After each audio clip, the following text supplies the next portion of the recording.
Hey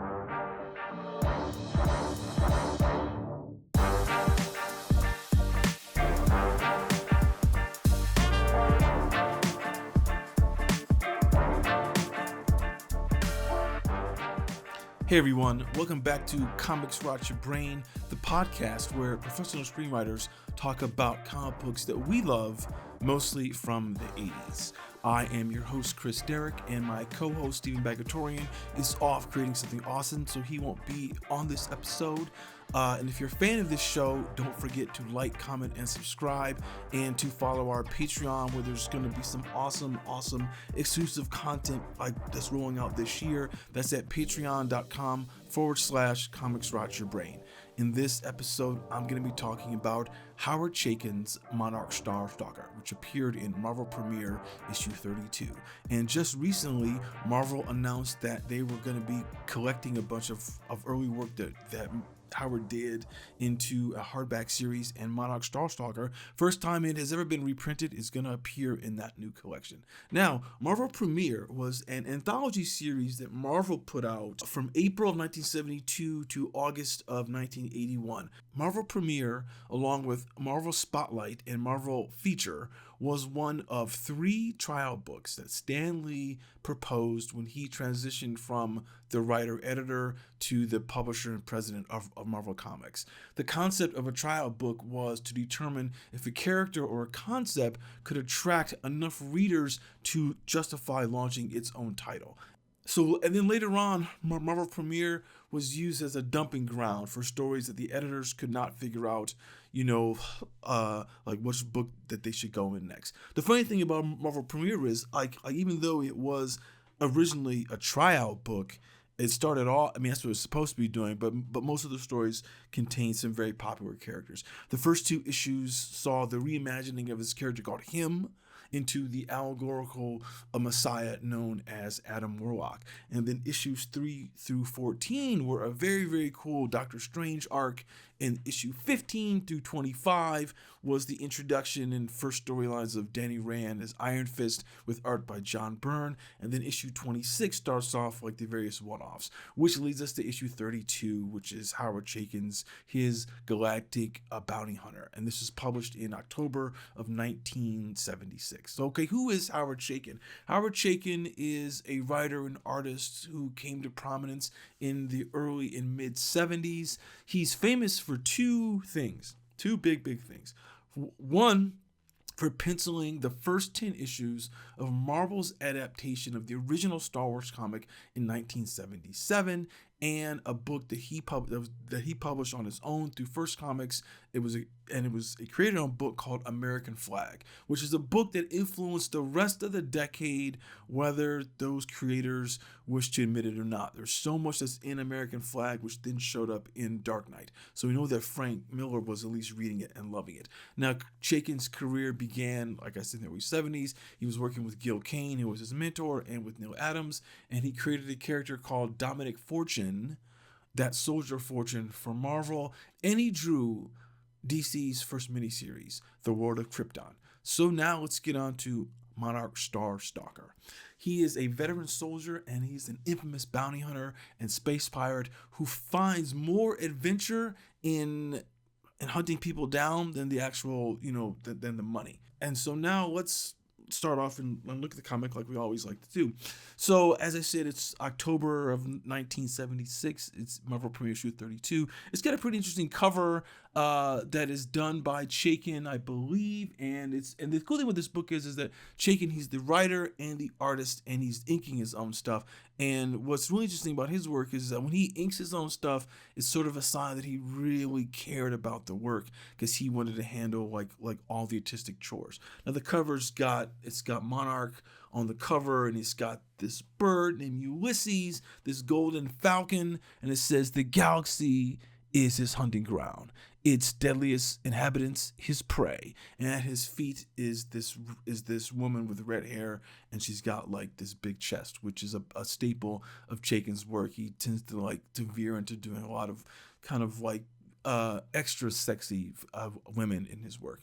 So the story begins on a planet called Storm King, and he is arriving. And Storm King is like it sort of feels like an old west town, but the more I read about it, and the more I was thinking about the comic, it's more like a town it's like a mining town to a degree that would be like in Alaska.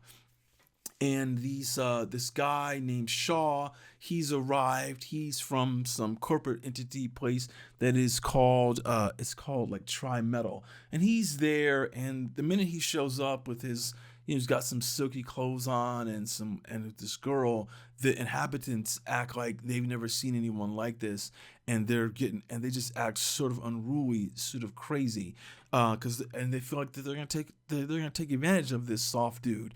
And next thing you know, there's the panel there's a panel where you see this boot come into frame, and then that is Monarch. And then right when the girl is about to get assaulted, that's when Monarch, he grabs this first guy, pulls him back, and they're like, "Hey man, it's me," and he throws this guy down, and he's like, "Get back."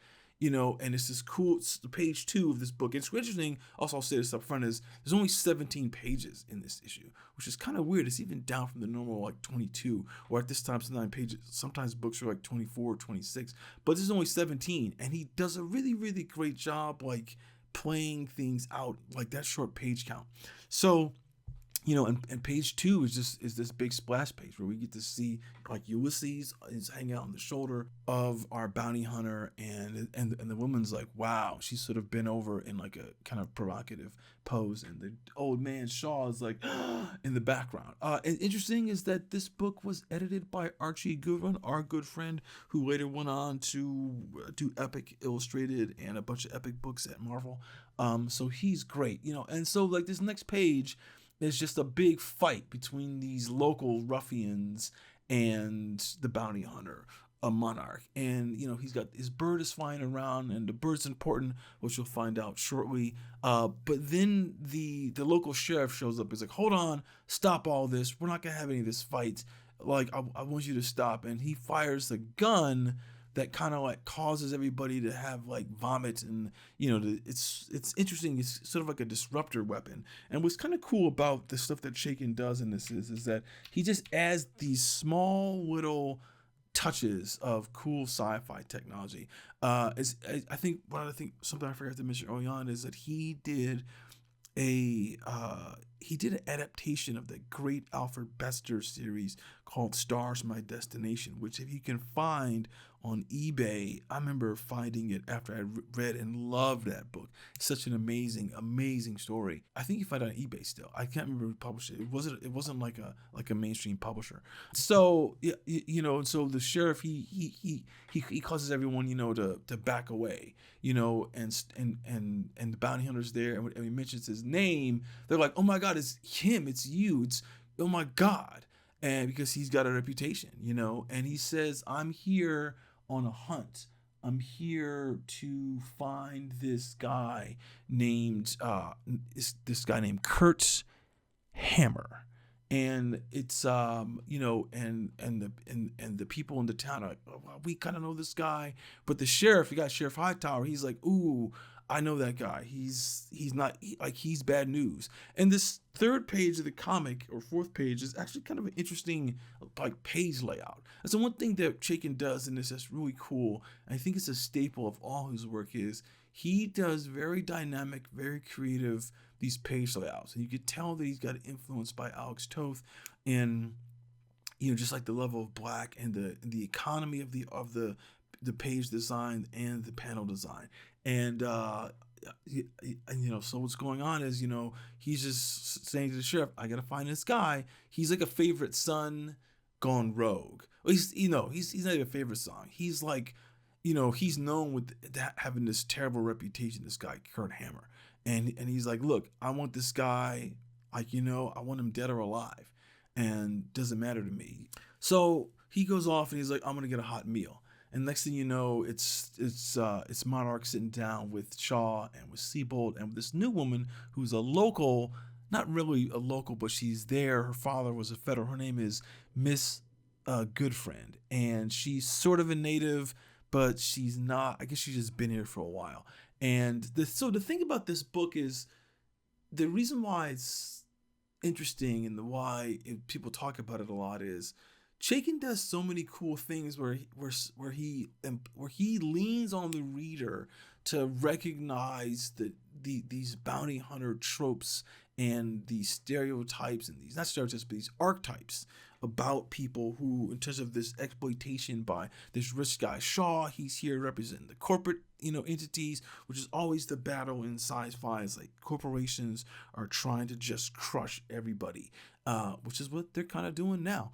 And so what happens is that they're having dinner, they're talking about what they're doing, and someone comes in who knows of Kurt Hammer, and he tries to start a fight with the bounty hunter, and once again there's a big brawl, and there's these cool kind of panel layouts, and the action is so like it follows some of that Kirby kind of like the design you would see in like and How to Draw Comics the Marvel way, where it's like it's so action packed what's going on. Like the fight is just like wow. It's and there's a great use of black on these pages, which I know that Mike Mignola probably saw and fell in love with, like later on. And there's just an economy in the storytelling.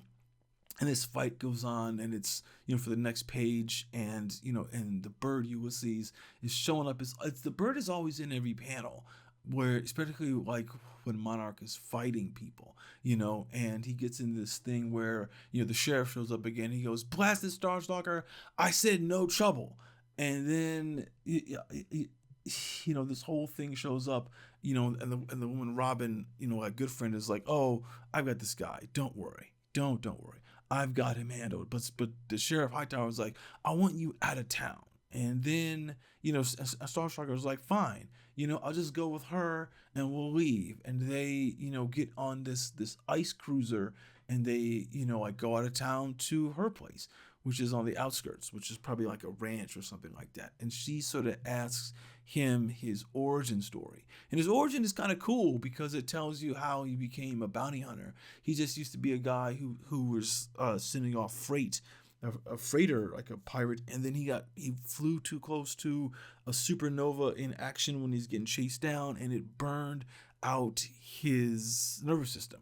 And it should have killed him, his spine, everything, his nerves all destroyed. But, when he's found, he is saved by having this weird thing happen where his nervous system is tied to this robotic falcon, which is Ulysses. So the bird is always there because that's how he's able to operate. That's how he's able to move quickly, because he's got these reflexes that are sort of like that are as fast as a bird, like as a falcon. And it's cool it's a falcon, because the falcon is like a great bird of prey. It could have been the eagle, but I feel it's more interesting as a falcon, because the falcon is that one that we always kind of associate with like being on someone's hand and on their wrists and falconing and things like that. Like when you would look at sort of like, I remember in the movie Conan the Barbarian, there's like a falconing scene, and then you also see it in some of that movie about the Marco Polo show that's on Netflix, where Kublai Khan is doing that. Like it's just a sort of a sign of what royalty would do to just increase their sense of sport, their sense of hunting people down and hunting down animals, because it's a great hunter. And so it's cool that Chaykin was like, I'm gonna have this guy have the reflexes of a bird, and it's a falcon. And Chaykin, like, as you know, if you read a lot of his work, is he loves animals and stuff. He kind of makes those familiars in so much of his work, which is really, really cool. So it's funny. It's like they arrive, and and he's finished telling a story, and she's like, "Oh, we here yet?" And she's like, "Oh, so what's she?" And then Starstalker says to Robin, he's like, "Hey, are you okay? Are you trembling in awe or in disgust?" She's like, "Neither. It's that you're too long-winded, and I'm out here freezing." So they jump off her little ice boat, and they and they race inside. And it's one of these kind of cool things about the story where there's the way he compresses story, because he only has like one issue to like tell all this stuff. So the cool thing that Chaykin does with this, because he has such limited space, he's only using like 17, although he had 5 more pages. But it just says moments later they're inside, they're undressed, everything like that. So it's a hard, quick cut, and it says And then Robin says to Monarch, I haven't laughed so hard in years. If you'd seen your expression, sliding butt first into a snowdrift, and then it just stops. And then, he shows up and she's like sort of in lingerie at this point, and and she's like, hey, and she's like, hey, I'm sorry. I I had like no idea that you were gonna. And then the next panel, like he turns around and starts kissing her, and then they're like starting to have sex, and it's like it's sort of again he's accelerating the storytelling, and it's kind of like I'm just gonna show you these quick moments. I don't need to do all this kind of like backstory. It's enough you understand who he is. You understand this woman, that she's not like a loose woman, but like she's, because her father was a federal and she's here, I think she kind of feels that and she lives way away from the city where all the rubes are. I guess they live away from it too, but you get that sense of like that's like the general town, like in a Western thing, is that she probably feels she's better than everyone else because she's not a native of Storm King. She's not from here, but she's been here and she's sort of stranded here. You get a sense that maybe her father's died and she's sort of taking on his legacy, like, even though she'd rather leave. And then, it's like the next day, like, she gets up and she's like, I'm going to run to town. You can hang out here. There's like a big storm coming in. Don't worry, I'll be back this afternoon, and then she takes off on this horse. It's kind of crazy that like she came to the city on this, that snow skiff, but she takes like a horse back. But maybe it's just because it's at night or something like that. And then we're back at the city, the main town, and this is where we see Shaw and Siebold again. And Shaw is he's doing his spiel about the reason why he's here, and he's here to say that, hey, so the people over at Triplanet Metals, they've detected a vast mineral wealth that is beneath the crust, like the ice covered crust of this planet, and they're like, hey, so this is what we're gonna do. We're gonna break you off with some money, but what we're gonna do is we're gonna bring new terraforming technology, in the next 5 years, so they can raise the temperature. And he's like, you'll have oceans again. There'll be land to graze on. There'll be livestock. And he goes, in the name of civilization. And they're like, civilization, fuck all that. Like, at what price are you gonna like make us pay for that? And they're like, bring back the girl, and then it just starts to getting really nasty. And it's again these guys from the town. They are just, I've never seen a woman like this. Like, she is a pretty woman and she's dressed sort of scantily, even though it's probably cold out here. And that's when the sheriff shows up and he's like, okay guys, just calm the fuck down. It's gonna be okay. But then all of a sudden, Siebold gets grabbed by Kurt Hammer. He showed up and he's like, hey man, I'm back in town, I've got business. And then he kills Shaw, shoots him in the chest, boom, he's dead. And then he shoots Sheriff Hightower too. And that's when people are like, what the hell's going on? And then he just shoots at some of the other people. They're like, get down, he's going crazy. Oh my God. And then someone says, don't shoot, you'll hit the girl. So again, it's like there's this sense of like, we've not seen a woman of this elegance ever, and the bloodlust and the sexual lust is just on like obscene, like the red line, and so then the girl and Hammer, he grabs her and throws her over his shoulder, and they take off on sort of like, it looks like a skiff or like maybe some sort of like it's a hovering snowmobile on some level. It's kind of a cool design, like whatever it is, and they just zoom off. But Robin, good friend, she's there, she witnessed it all, and then she like races back on her horse, like back to her home, and she tells Monarch, she's like, Kurt Hammer, he shot Shaw and he shot Bob Hightower, and he stole like the Siebold girl as a hostage. And then he's like, slow down, just tell me everything straight. And then she breaks down what happened, and then he hops on her horse and goes off in the direction that they were going, and he got his robot falcon, like on his wrist thick, it's positioned there, and they just are like chasing out, just bust out on this big ass horse. Feels like one of those Clydesdales you might see in like an old Budweiser commercial, but maybe it's not that. Who knows? It's in the future. It's not another planet. It could be absolutely anything. And so then what we have is, like Monarch is out, he's going in the direction of where it is. And then we catch up with Hammer and Siebold. And Hammer's calling his friend Andy. He's like, come in, come in, come in. And he's like, damn it, the storm. And they're like, oh, we're in trouble because, like, the skiff they were on, the snowboard thing, it's frozen, it's broken, and they're like, what are we gonna do? Are we gonna get stuck here? Where's Andy? And then you find out what is really going on here. The reason why, that Hammer shot and killed Shaw.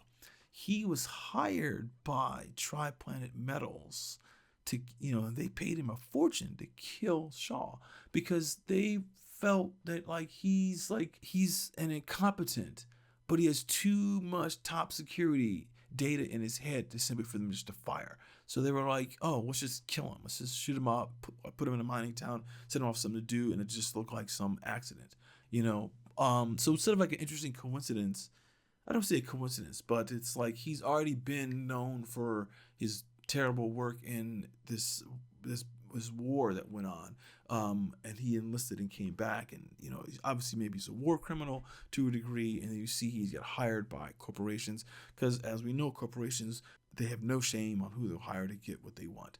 And then so they take off and they go, we have to leave that the skiff, like the snowmobile, out in the snow because they hope that Starstalker is gonna find it because he's gonna sit and wait with a sniper rifle and he's gonna shoot the bounty hunter so he can get off planet with Siebold and they can just spend the riches that he just he just won by killing Shaw, and they're gonna retire on some quiet tropical paradise, is what he says. And he's like, okay, let's get in this canyon, so Starstalker will be a sitting duck. Again, like what he does is he chooses all the right kind of panels, the compositions for the pages.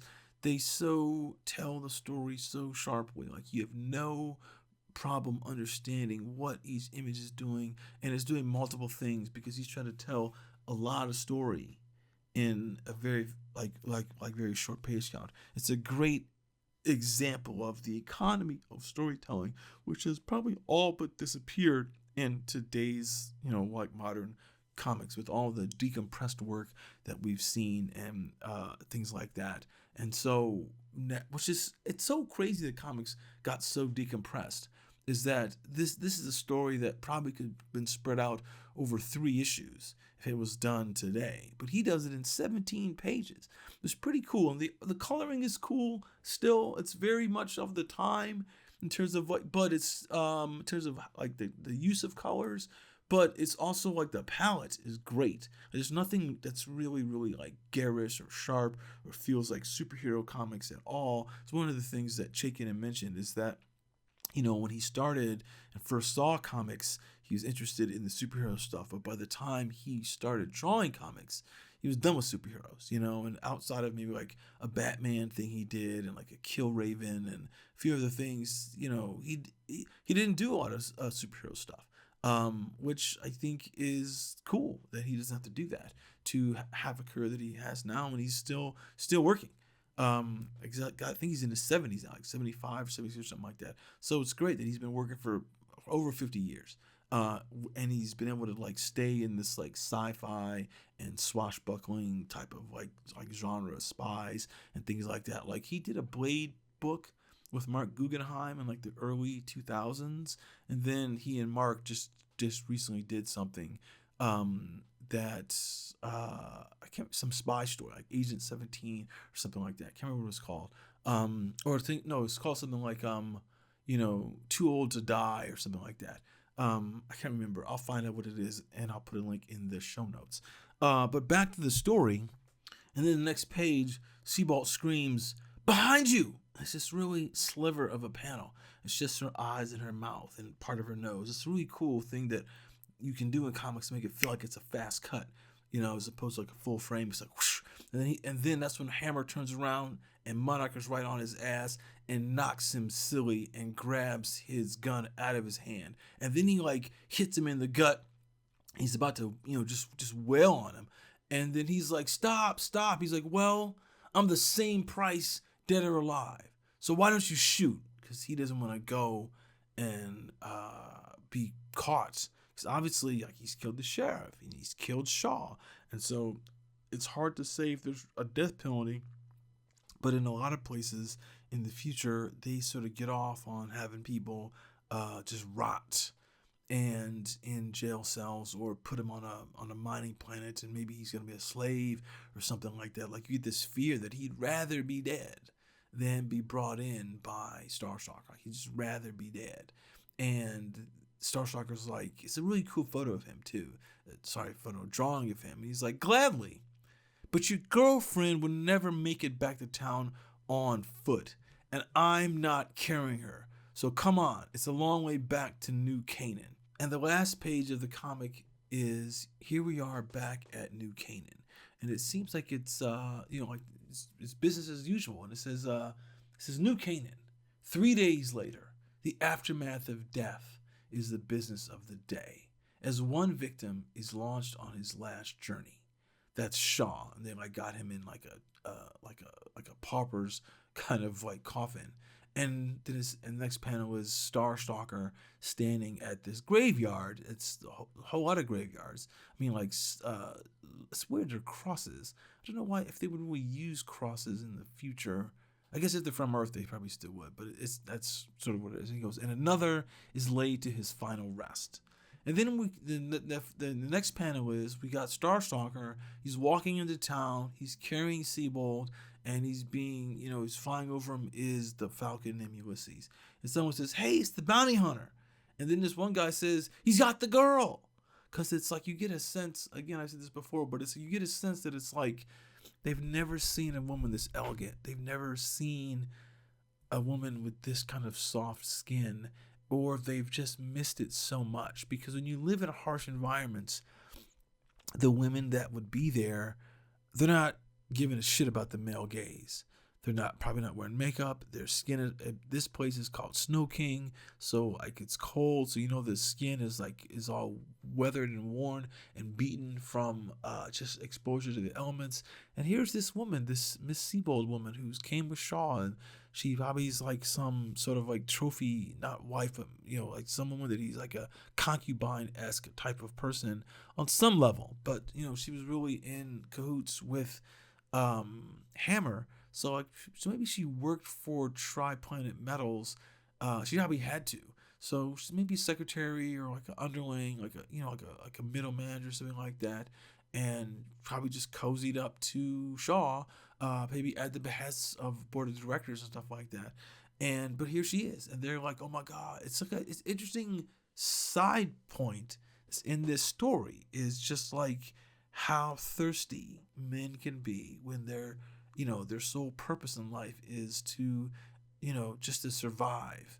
And when they get that one little inkling of, the next thing of survival, once you survive, is I want to like have a legacy. I want to have children. I want to like have that progeny. So you have that sex drive that is pushing that as part of you. And that's the next stage up on survival. Once I'm sort of on my feet, is I want that next.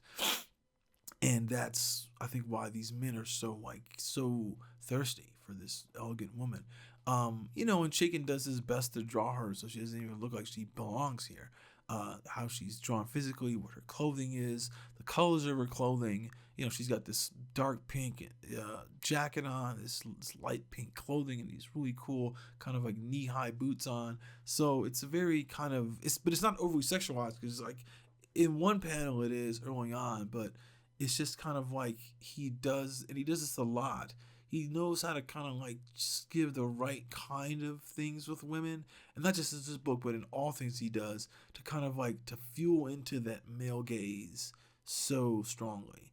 And yet he's not a guy who like draws like pinups, which is kind of interesting, is that his work is not that. It's sort of very angular and blocky in a way, but he still makes like women look sexy and guys look strong and smart without trying to get into that pinup thing, And then it's like, it's funny.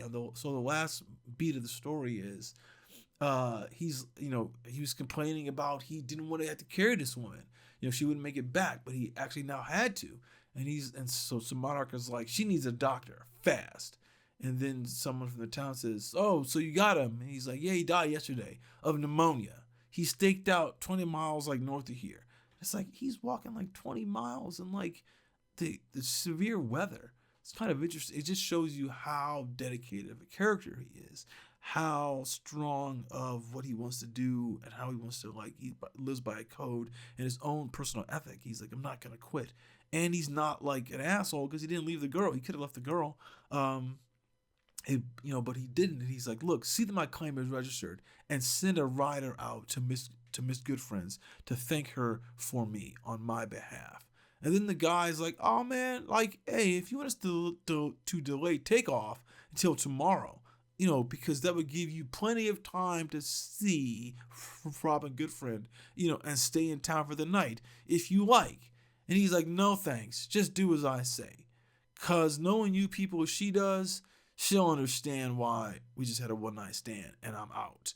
He doesn't say that, but it just ends with like, she'll understand. But that's the subtext. He's like, I don't need to be around this town anymore. And also don't want you to think that I'm coming back to you as if there's some opportunity for us to have like a relationship. It's all done. Forget about it. So that's kind of the end of Monarch Starstalker. That's the quick 17-page story. It's, I remember when this book came out. I'm sorry, not when this book came out. I remember when I first heard about this book, people would talk about it a lot. It's this great work that Chaykin did. And his art is fully formed here in this work in 1976. It's not as intricate as the work is on American Flag, which is the one thing that like I sort of became familiar with his work and just seeing covers and stuff. But I mainly was introduced to Howard Chaykin by reading his Shadow that he did for DC in like it was 87, maybe 88, something that we will be covering on this channel. But so yeah, it's like, again, some people might look at the story and say there's nothing here. It's just like you got this character who doesn't have any much character, and a character, he's after someone who doesn't have a lot of character. It's just some crazy bounty hunter story. But that's a poor reading of this. As I was saying earlier, he leans on, it's Chaykin, I'm saying, he leans on your understanding of sci-fi and your understanding of the bounty hunter archetype coming to a town he's never been at, and it's this outpost town. There's just things that you kind of can fill in on your own, and he's smart enough to do that.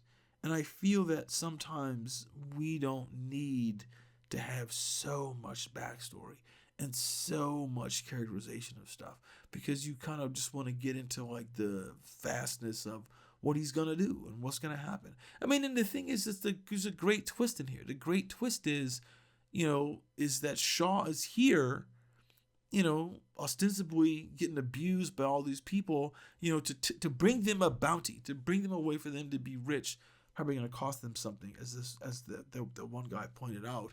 But he's here to say, we're going to help you. We're trying to be benevolent and help you out. And they kill him, because he's not the best salesperson. And you wonder, like what is the skill that got him to be where he was? Because they say he's incompetent, but he knows where all the bodies are buried. He knows so much about the security of Trimetal that they got to kill him and find a way to kind of like, they got to bump him off as opposed to firing him. It's a really kind of a cool story twist as to why that all this happens the way that it does. And I love it that that's not even a concern with Monarch. He doesn't even care. He doesn't care about that. He's not here to prevent that. He's not even on that track to even to know that. This guy Kurt Hammer he's a war criminal, from what I can sort of tell. From this, I can't find the exact line right now, but they mentioned that he was killing people in the war, and he's come back, and he killed people when he was here. Like he was a bad seed the whole time, and he left here probably because they probably couldn't stand his ass, and he went to the military and then came back, and they sort of champion him because he did go to the military, and it's hard to be derided if you did serve. But now he's a mercenary, and he's a gun for hire, but he gets caught in the crosshairs of Monarch Starstalker and gets killed. But the thing that I want to point out is, again, 17 pages, super fast story, super great art. It's just, what I love too is that, like, one of the things that Chaykin became sort of famous for is art later on, at least for me. The faces, the head shape, all sort of like he started becoming started using shorthand so that the heads of everybody sort of feel the same, and their features don't feel so unique. But in this book, every character feels unique. Every character has got a very, like, the look is unique, the hairstyling, the way their heads are drawn, the way their eyes are placed in their face. He obviously really cared. I think when we talk about American Flag, we'll kind of get into this, but I think it is sort of well known that maybe that book broke him, in terms of like his sense of like, do I have to be so original all the time? Can I find a shorthand to get the work out faster? And so I can keep telling my story as opposed to trying to do these things that the illustrators would love, or maybe that me as an artist connoisseur would look at and say, you're kind of not doing enough. But in this book, he does a lot to keep that away. Like this panel, so there's the middle panel on the last page. There's 4 men and a woman, and they're looking at Starstalker as he's walking up, and they all look completely different. They all feel like, again, this is one of those things that maybe he was still in the influence of Alex Toth, where he's like, because this looks like a Toth drawing. Like, it looks sort of like that Black Canary work that Alex Toth did, which I wonder if we should cover on this show. But perhaps we will, perhaps we won't. But you got a guy who's bald, you got a guy who's losing his hair, you got a young guy with blonde hair, you got an old guy with a beard and mustache, you have this woman who's got a hood on because she's obviously cold. And it's like a great, like, just the diversity of drawing, and just no one's head is the same shape. He kind of just was like, I'm gonna do this kind of uniqueness to embrace the uniqueness of humanity in how I'm drawing my characters, which a lot of artists kind of don't do. And even this guy Kurt Hammer, he looks different. He's got this, but it's funny because he looks sort of like a kid in a lot. It's like he's a young guy. Like, he's almost like, it kind of belies how evil he is. He looks sort of like an innocent. He's probably not more than 25. Probably went off to war at 18, and now he's back, but he's done dirt. And I guess there's a level of pride that he has that makes him maybe feel younger. Again, I'm reading into a lot, but it's one of those things, again, when if it's what the artists are doing, that you see, that you can pick up on these kind of like choices that it's like you're forced to pick up on these choices the artists do when they're not doing superhero stuff. When they're not doing superhero stuff, they're not following the iconic look of a character. Like Superman always has to look like Superman. Lois Lane, like all those characters have to always look like who they are, and they have to look timeless. And that's what's kind of cool about when you do non-superhero work, particularly science fiction work, is you get a chance to kind of like explore a lot of different people in his, in terms of what you're doing, just how you're trying to immerse the reader in the story you're telling. There's another great shot again. See here, that scene when I was telling when he was shooting at Monarch and the bird Falcon, like Ulysses like showed him where Kurt and Siebold were hiding, and he shoots into the cave, and he's like I was saying, he's like, oh my god, how can you see me? He's like dodging back, and he's holding his gun, but the look on his face is of a young boy. And that's not random, because every photo of him shows him that he's young, and where Starstalker does look old. He does look like a man who's had a past, does look like a man who's been through a lot and has sort of like put his soul on pause to hunt down other humans for money, which is a crazy profession to even think about having. But he's not heartless, because he's able to kind of like seduce the woman named Robin, like good friend. But I just kind of feel like there's this, it's really smart what he does, and again, like I said before, like these great like landscape shots that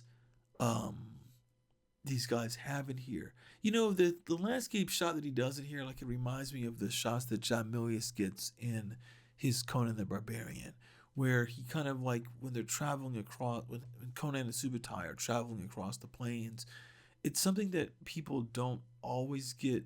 They get them, but he does it in a way in that movie where it's part of a montage, and as opposed to like a scene happening, and it does something to kind of feel like to expand the world, and I kind of like that, and it's something that that Chaykin does in this.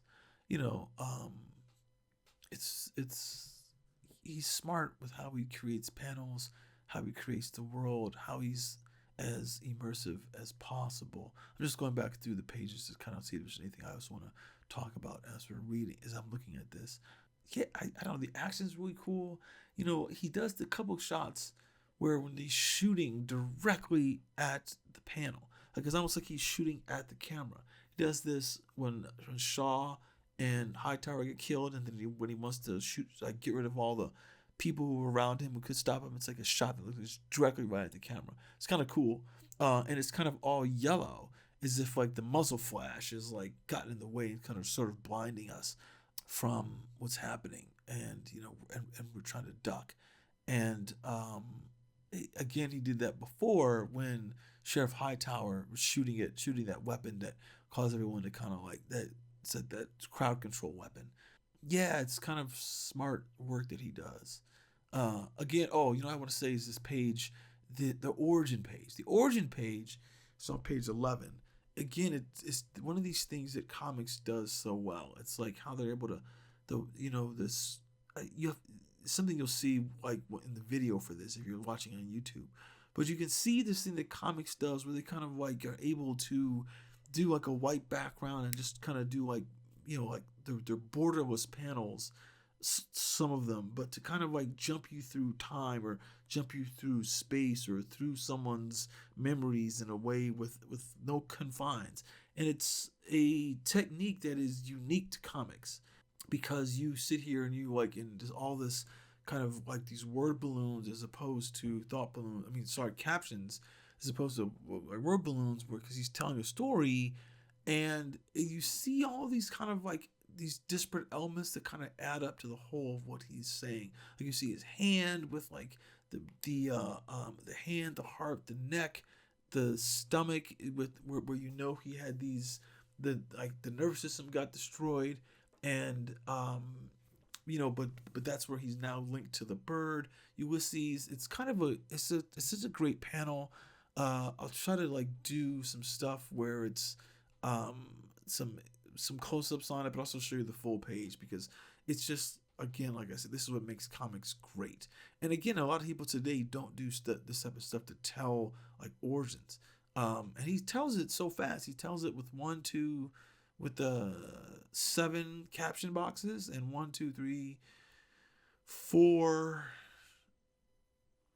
5 images. It's kind of cool to go through this whole thing. And the art style is slightly different than the rest of the book, because he's trying to like show you that it's it's a memory. And I sort of love that about this book. Like this page, I remember when I originally read this, like when I got this book maybe like 10 years ago, I was like, wow, this is like what I love about comics. I'm trying to think, so that's, I think, kind of it about Starstalker. I mean, it's funny because it's like this character, he never showed up again until way later. Like I think there was like some Wolverine issues in like 2011 or something like that. But he kind of went like 30 some years with him never being seen again. And like I said at the top of this, like they're gonna do a reprint of this. I get, but the colors won't be as cool. This covers they're never as cool when they do these reprints. But it's something that people should look at. If you can find it online, or wait for the new kind of like collection of Chaykin's early work at Marvel to come out. Here's a funny ad in the book. It's like, retire before the age of 50. as if anyone can retire at that age now. But take a look at Monarch Starstalker by Howard Chaykin in Marvel Premiere 32. And that's it for this week. Come back next week, or maybe in 2 weeks, when we're gonna look at, I think, Mr. X. All right. Thanks again.